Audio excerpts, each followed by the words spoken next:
Acton, welcome to We Have Ways of Making It Talk, and today we've got a recording from Warfest, made just a few weeks ago with Hal Sosabowski, who's talking about his great-grandfather and his grandfather both had extraordinary wartime records and in very different circumstances.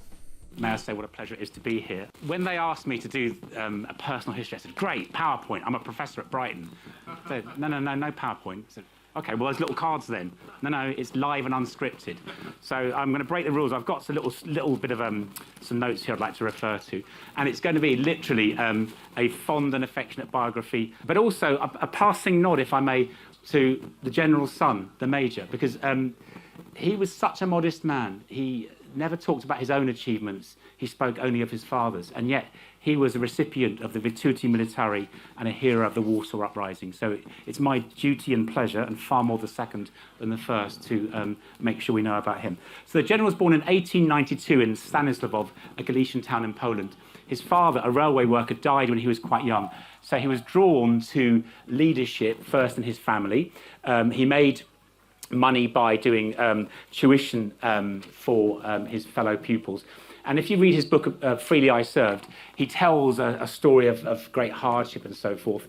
But he clearly was a young man who was contemplative and solemn. So at 16, he was conscripted into the Austrian army, and there was some savage fighting at Przemyśl, which was a castle on the side of a mountain. For 100 days, there was fierce fighting, over 100,000 military deaths and 18,000 civilian deaths, after which he went into the Polish army and had a gentle academic life in the staff college, where he wrote textbooks and trained the recruits and so forth. And everything was fine until 1939. And we all know what happened then.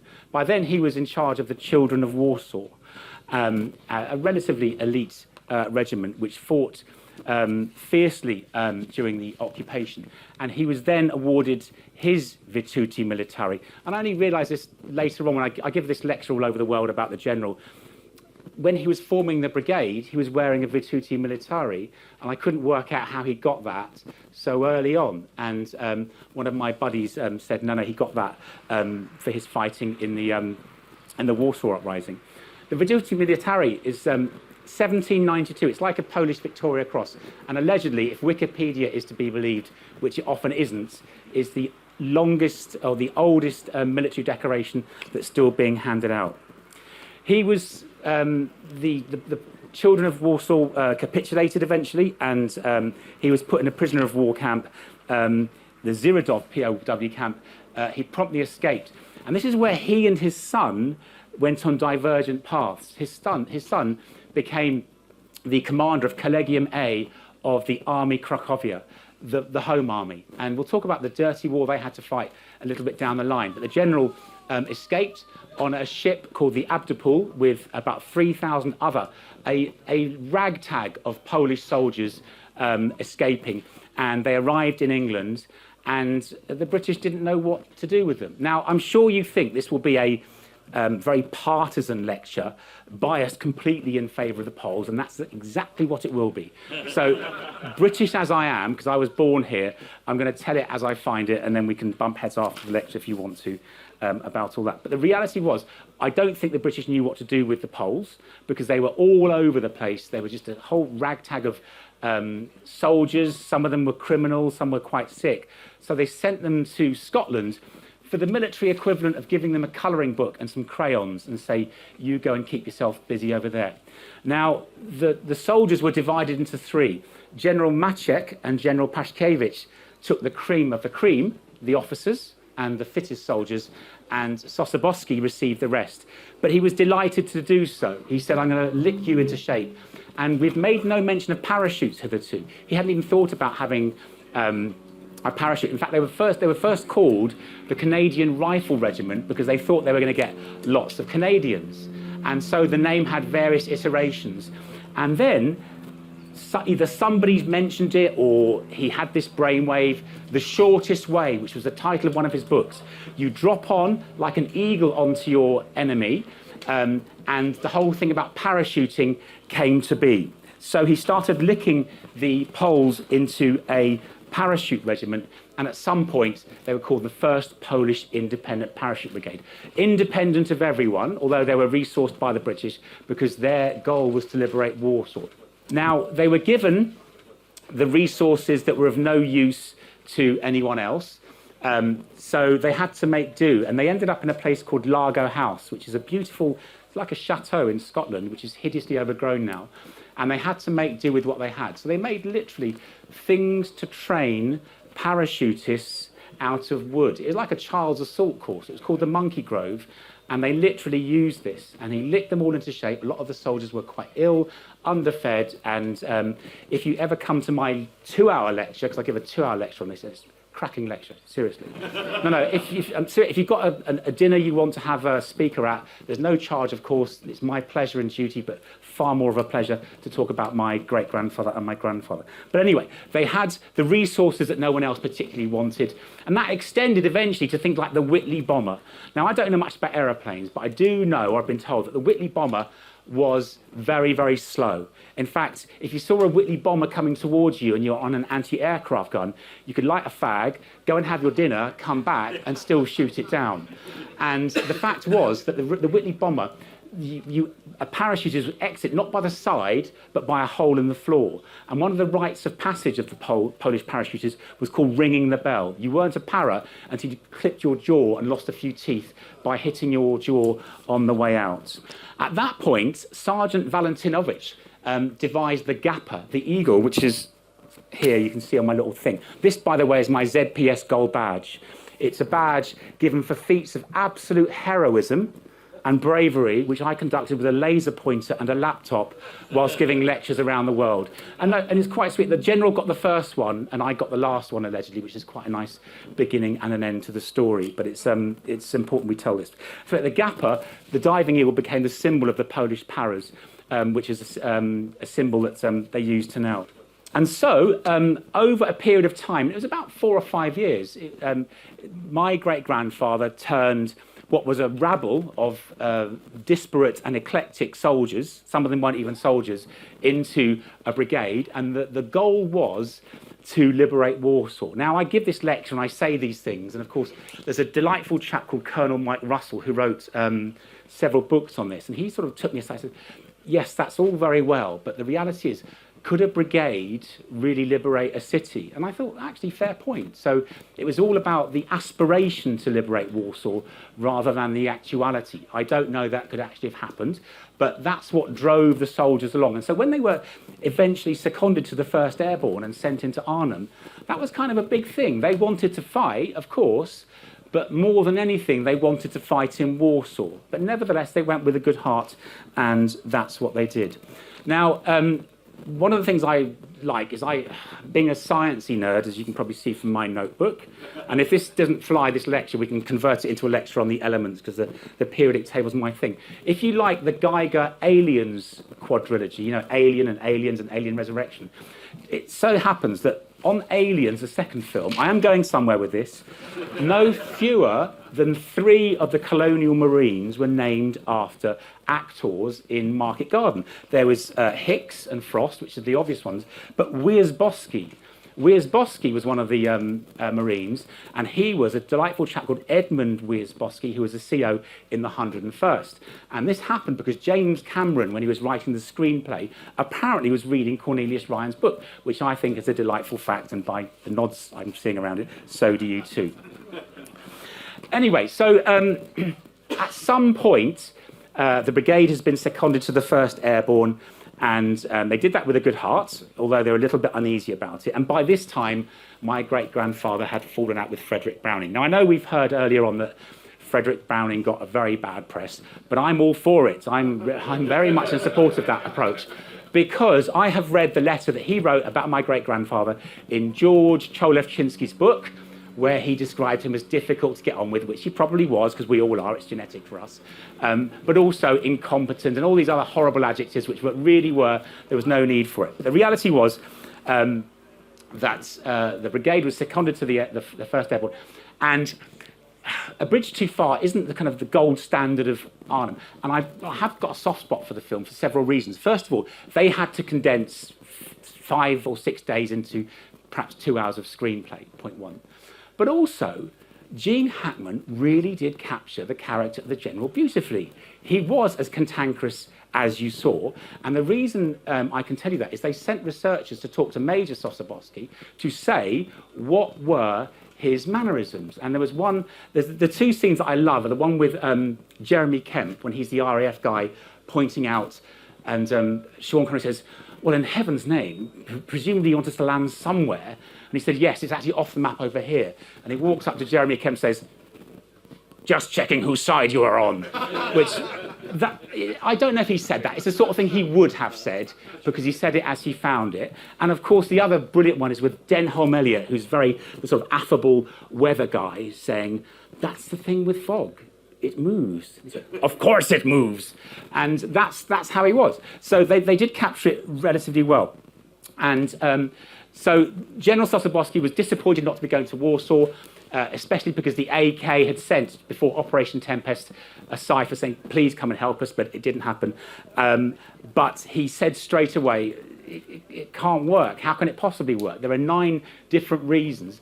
But he had said about Operation Comet, a parachute operation is not a purchase by instalments. It can't work. The whole point is surprise. Once the first clip has landed, that's the end. The surprise is therefore gone.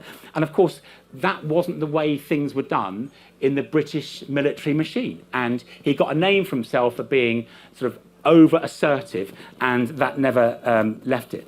So in the film, and I hope there's no children present, because the first of 2 F words is going to come out. In the film, just before Gene Hackman jumps out of a plane, he's alleged to have said, God bless Field Marshal Montgomery. But Alphonse Mashkowiak, who was standing behind him, says he didn't say that at all. He said, fuck you, Montgomery, and they're not going to invite me back. I would like to think that's what he said, all right? So I'm sorry if you didn't like it.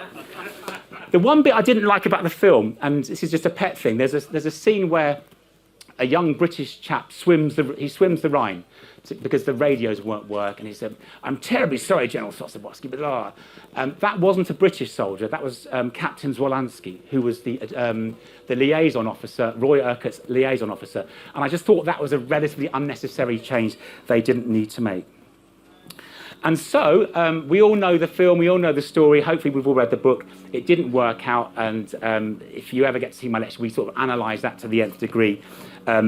But someone had to be blamed, and we've heard that sometimes 30 Corps was blamed, sometimes the RF was blamed, but unfairly and unsquarely, the Poles were blamed. And I can tell you that for 2 reasons. First of all, about 2006, a young Dutch filmmaker called Gertjan Lasje made a beautiful film which was subtitled God Bless Montgomery. And as part of the research for that, they went to RAF Norfolk and they found a cipher that Monty had written, and it said the Poles had no keenness to fight, particularly if it meant risking their own lives. I don't want this unit here anymore. Send them to Italy with the rest of them. And that I find unconscionable, because the Poles were, there might have been some Poles too, but the Poles were keen to fight. They were dropped south of the river. Their kit was dropped north of the river. They tried to cross the Rhine in rubber boats because the ferry boats, which were supposed to be there, weren't there. And that was particularly unkind. I also bring your attention to the letter that Frederick Browning wrote, suggesting to the higher echelons that my great-grandfather was removed from his post because he was difficult to get on with, wanted everything done for him, and a whole load of things that they just weren't true. He was difficult to get on with. His son was difficult to get on with. My father's difficult to get on with, and no surprise, I'm difficult to get on with. It's on chromosome number 23, apparently, for us. But the reality was, he was a soldier's soldier. He obeyed his orders, but it didn't stop him from questioning orders from time to time. So we'll come back to him in a minute, but I do want to pay more than a passing nod to his son, Major Sosabowski. Major Sosabowski stayed in Warsaw in 1939, and he became the commander of Collegium A of the AK, the Polish Home Army. And the Warsaw Uprising was a ghastly, ghastly affair. He had started training as a military doctor, and he was his life has been set with tragedies. When he was, I think, 15, he jumped into a river and broke his neck on a rock, but he recovered from that. He lost one eye to cancer when he was, I think, 19. But on the fourth day, in the Walla district, he was shot by an explosive bullet, and he was blinded.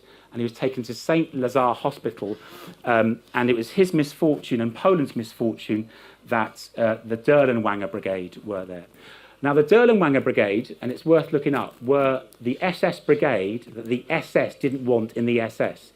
No, literally, they said, you are too brutal. They did some unspeakable war crimes, and Oscar Derlenwanger he was a war criminal. I think he was executed after the war. And my grandfather was transferred to the Carol and Maria Hospital, and the Derlenwanger Brigade came and started executing the patients. And my grandmother came, she disguised him as a doctor, and don't forget, he was blinded 2 or 3 days previously, and she carried him through the sewers of Warsaw, and he was eventually smuggled out of Warsaw and rejoined his father in England.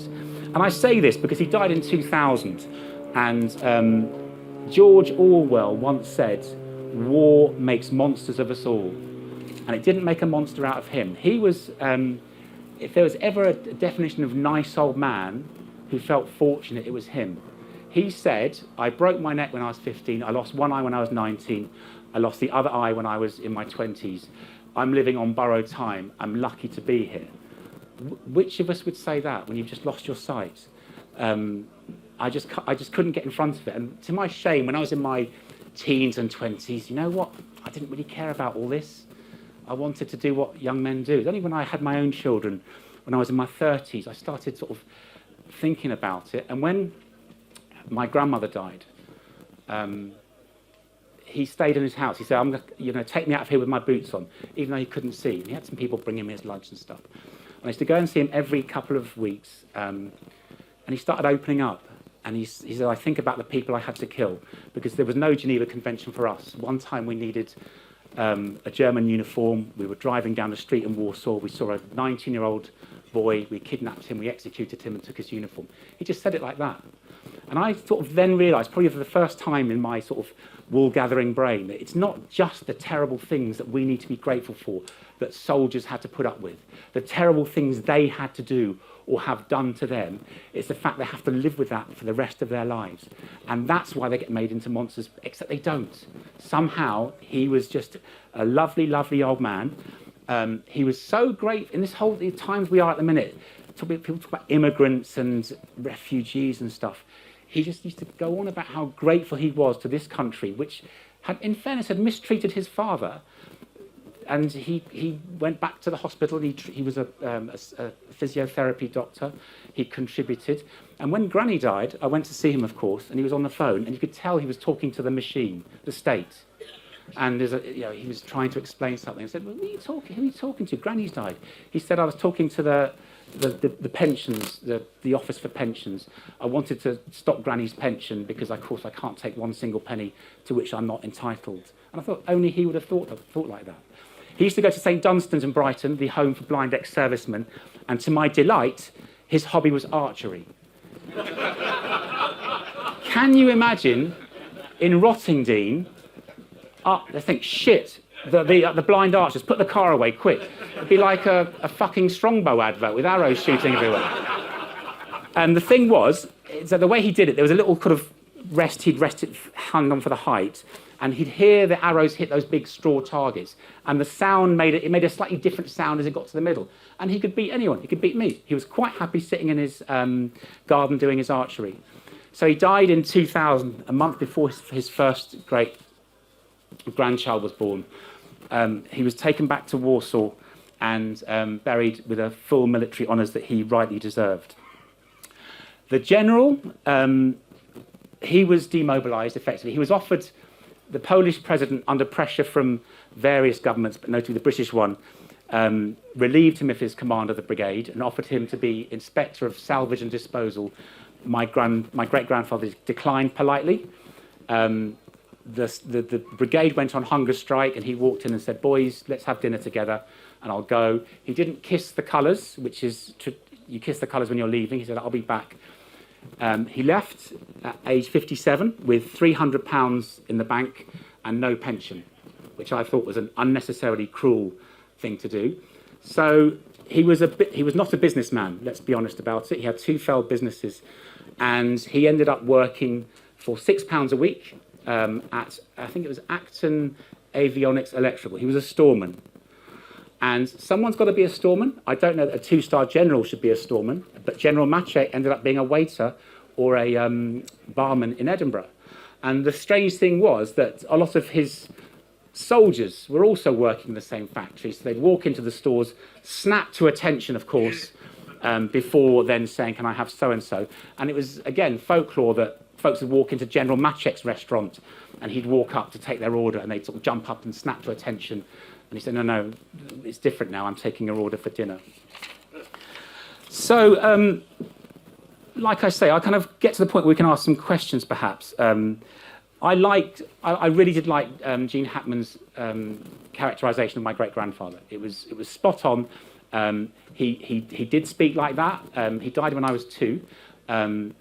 He was difficult to get on with. He said things as he was, but he was also very loyal, and he had a particular love for his soldiers, and they loved him. Absolutely, he was like a father to them. And I do like the characterisation, how he would almost put people on the spot if they were saying something with which he didn't agree. And so that's the way it was. He was Stan the Storeman during the week. He was General Sosabowski at weekends, used to go and give some lectures, and he was hero in Polish circles. And in 2006, or between 2000 and 2006, things started changing, because Gertjan, this Dutch fellow, made this film, and it said he said this film was an idea because they were in the Arnhem cemetery, and there was some unkempt graves in the corner, and someone said, "Well, what are those ones over there?" And someone flippantly said, "Oh, they're just some Poles. Don't worry about that." And that stung someone, and so he started doing some research. And Prince Bernhard heard about it, and things started moving. It was an injustice had been done, that the Poles who spilt their blood for the liberation of Holland, or the attempted liberation of Holland, had been maligned and impugned, and things started moving very, very fast. What happened was that the Dutch government decided to give the Willems Order, which is the absolute top, it's the Victoria plus Delta X, to the brigade, and the 6th Air Assault Brigade came to receive that on the brigade's behalf. And my great-grandfather was awarded the Bronze Lion, which is like a George Cross, in recognition for what he did. Sadly, again, long after he died. But all our family and all the veterans were brought in, which I thought was very sweet, because the veterans finally saw some sort of acknowledgement of what they'd done. They didn't want to dig on, and they wanted to do Warsaw. But it was like trooping of the colour. There was a Polish brigade there, the Dutch marched, and Queen Beatrix hosted us. It was really sweet. That's 25 minutes, so I'd like to sort of offer the floor for any questions there might be. You don't have to ask any questions if you don't want to. And I'll try and... I've had my 2 F words now, so I'm not going to... Just want to thank you for coming. It's really fascinating history. The Poles throughout the war really fought long and hard. If you think of the Royal Navy units, the Air Force, of course, in terms of the fighter pilots that knocked down more German airplanes than some of the Brits, and also the brigade that you just talked about. What's Poland's attitude today towards all that effort and the sacrifice and the hard work they put in? What's the thinking now in modern Poland to what happened then? Well, so again, this is a bit I forgot to tell you. So the general couldn't go back to Poland because Poland was after the Yalta Agreement. He had been executed, and funny enough, his adjutant Jerzy Dierda did, and he was imprisoned for 8 years. And but after the fall of the Iron Curtain, he was a hero again. There's lots of schools named after him, scout troops, and the 6th Air Assault Brigade, which is now the 6th Airborne Brigade, is in recognition of him. But at the risk of telling you one might have happened anecdote, the year after Market Garden, there was a commemoration. And of course, my great-grandfather had no passport. So somehow he got on a plane and he went to Dutch immigration control, and they said, your passport, please. He said, I haven't got one. I've got no state. So, well, you can't come in without a passport. He says, you didn't fucking ask my passport last time I came, did you? So, again, I hope that happens. It's the sort of thing that he might have said. I'm sure we've got time for sort of a few more questions. First of all, I live in Poland, and as soon as my kids are old enough to sit up straight, obviously I put the bridge too far on in front of them. And their camp, I think I've told you this, their camp when they built a kids' camp, in the garden was called Camp Sosabowski. So Okay. But the question I had, when you were younger, did people have any idea who you were and who your family were? I've got friends in Wembley, and they were friends with the Komorowskis, and they had no idea who Komorowski was. They just thought he was some old Polish soldier. So did your friends at school know who you were? Well, funny enough, I was going to say this at the beginning. My surname, when I was a child, was a curse, not a blessing. Sosabowski, Tosabowski, Fuckowski, Shitwankski. And then, funny enough, the film came out in 1977, and one of my mates called Karwowski, from the cinema, I used to get that magazine with what's coming out, and there was a picture of Gene Hackman on it. And it's not that I didn't know about it, but I didn't sort of realise, and suddenly, oh, that's the same name as yours. And they thought maybe that Sosabowski's like Smith, but it's not. There's one family called Sosabowski. Curiously, there's another family called Sosabowski, S-U-S, and there's one called S-A-S, and that's all due to mistakes made in the church when they were in the registry office when they were mistranscribing. So our Sosabowski name got split into three, but we're still the same family. So no is the short answer, but every now and then, like when I put my car in for service, some bloke says, "Oh, do you know anything about General Sosabowski?" And it's my great-grandfather and stuff. So nice of you to say so. Oh, I can't. Can I touch this? Because you're not like Hal, then, are you? So, Hal, my grandfather served under Monty, so I'm a massive fan of his. But obviously, his treatment of the Poles was disgraceful. Have the British Airborne ever reached out to do what the Polish Airborne have done and what the Dutch have done? So, as the Poles served alongside the British Airborne, have they ever reached out to do something in memorial? No, it's not really an airborne problem, though, is it? It's more of is it a government? I think it's one of these things that it happened so long ago now that it's unlikely to change. But whenever I give my lecture it's a really good lecture, by the way. Have I told you that already? I give it to lots of parachute regimental associations, and the reception I get is like the one I've got here. That British though we all are, that was a disgraceful episode in sort of military diplomacy, and there really should be some sort of passing nod, if you will. But the reality is that all Poles know that General Sosabowski was a hero. We're all here, and you're very kindly listening to me talk about him. So, I mean, we can acknowledge the fact that what happened, and how important is a medal or something in the London Gazette? It's not that important, is it? We know what happened, so here we are. My father used to get very partisan about it and all work himself up into a rage. I thought, well, what difference does it make? We know what happened. That's what's important. So. Really shit question. What does snurra mean? I don't know. No, he did say it, didn't he? That's what he does when they cross the river. Yeah. Oh, string. No, string. That's what it means. My granny was so pissed off about that because they showed them the screenplay when the Poles are going across, pulling the rope with the rubber boats, right? And then as a very light goes up, and they start being raked from the Westerboing Heights because the Westerboing Heights were overlooking Drill. It was like a turkey shoot. And he said schnur schnur, and Granny said that means string, not rope. Like putting a little bit of twine. So it was a kind of a mistranslation, which they probably should have picked up. But anyway, we're talking about it, so it's funny. I'd really like to thank you very much for listening to me. It was a lovely, lovely afternoon.